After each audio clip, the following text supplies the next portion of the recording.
Ibu Bapak, saudari-saudara terkasih, berjumpa lagi dengan saya Vidi PR dalam renungan harian hari ini, hari Kamis, tanggal 7 Januari 2021. Bacaan Injil diambil dari Injil Lukas bab 4 ayat 14 sampai dengan ayat 22.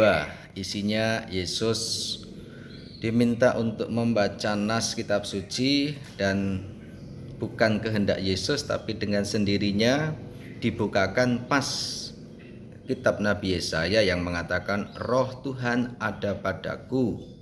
Itu sebab ia telah mengurapi aku untuk menyampaikan kabar baik kepada orang-orang miskin, dan ia telah mengutus aku memberitakan pembebasan kepada orang-orang tawanan dan penglihatan kepada orang-orang buta, untuk membebaskan orang-orang yang tertindas dan memberitakan tahun rahmat Tuhan telah datang. Ini bacaan Injilnya. Bacaan pertama diambil dari surat pertama Rasul Yohanes bab 4 ayat 19 sampai dengan bab 5 ayat 4. Kurang lebih mengatakan, saudara-saudaraku terkasih, kita harus mengasihi Allah karena Allah lebih dahulu mengasihi kita. Jika seorang berkata, aku mengasihi Allah, tapi membenci saudaranya, ia adalah pendusta. Barang siapa mengasihi sesamanya, ia Allah tinggal di dalam dia. Kasih. Kenapa tidak bicara soal cinta? Menurut hemat saya, cinta itu rancu untuk dimengerti karena campur baur konsepnya dengan nafsu juga. Kata bercinta itu sering dikonotasikan dengan nafsu juga.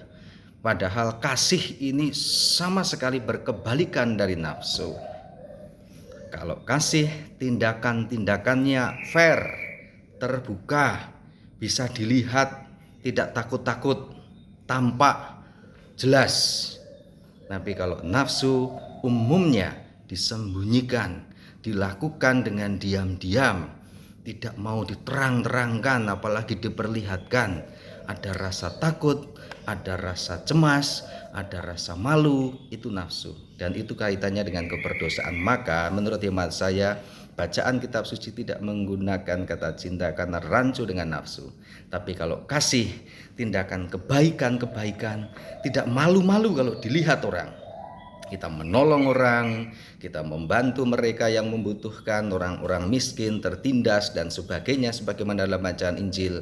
Orang fair, tidak merasa takut, dan sebagainya kalau dilihat orang. Tapi sebaliknya, kalau itu adalah penuh dengan nafsu, badaniah, ketidakjujuran, menutup-nutupi, dilakukan dengan diam-diam, dan takut atau malu kalau ketahuan, maka rapat-rapat disembunyikan, atau sebisa mungkin jangan terbuka. Maka kata kasih itu lebih tepat dalam bacaan pertama, sebab kasih sebagaimana dalam bacaan Injil itu terang, diperlihatkan, menolong orang miskin, membebaskan mereka yang tertawan, yang tertindas. Apa yang dimaksud kata tertawan dan tertindas bukan secara harfiah saja, tapi tertindas atau tertawan oleh roh jahat. Pembebasan dengan kata-kata yang benar, kata-kata kebenaran, bukan hanya sekedar meninabobokan, membuat orang terlena, terpana, senang. Tidak. Kalau orang hanya mendengar kata-kata yang senang saja, yang terlena, yang membuat orang terkagum-kagum, tetapi itu menjerumuskan, itu tidak membebaskan.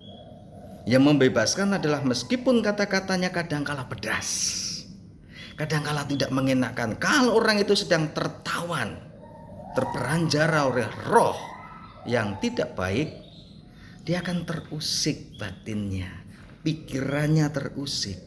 Karena ada istilah bahasa Inggris bahwa the stone wall,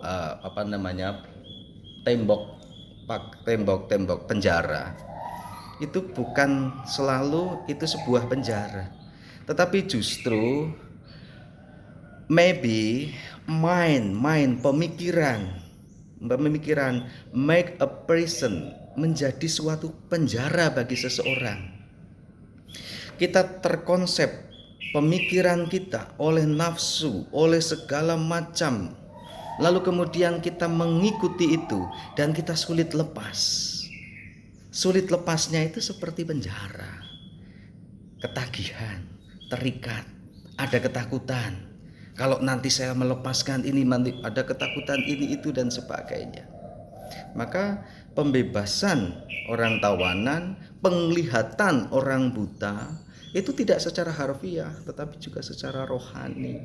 Tawanan roh, mata terbuka, telinga tidak mendengar, meskipun harus dibebaskan dari pedesnya itu. Sesuatu yang tidak mengenakkan, tapi kalau itu menyehatkan, seperti obat yang bermanfaat. Firman itu kadang-kala seperti itu. Kalau kita sedang dikuasai oleh si jahat, tidak mengenakkan, pahit rasanya, didengar tidak enak, karena menjadi tawanan roh. Dan sekali-alih orang juga dibenci dengan kata itu. Saudari-saudara, ini firman Tuhan yang saya tawarkan untuk menjadi permenungan kita. Tuhan memberkati Anda dan saya pagi ini dan hari ini. Selamat beraktivitas, jangan lupa berbuat kebaikan dan kurangi. Kalau bisa pelan-pelan berusaha berproses untuk menghindari hal-hal dari kebohongan. Menipu orang-orang yang mencintai dan Anda cintai, keluarga Anda, dan mereka yang mengajak Anda untuk hidup benar. Tuhan memberkati Anda dan saya, berkah dalam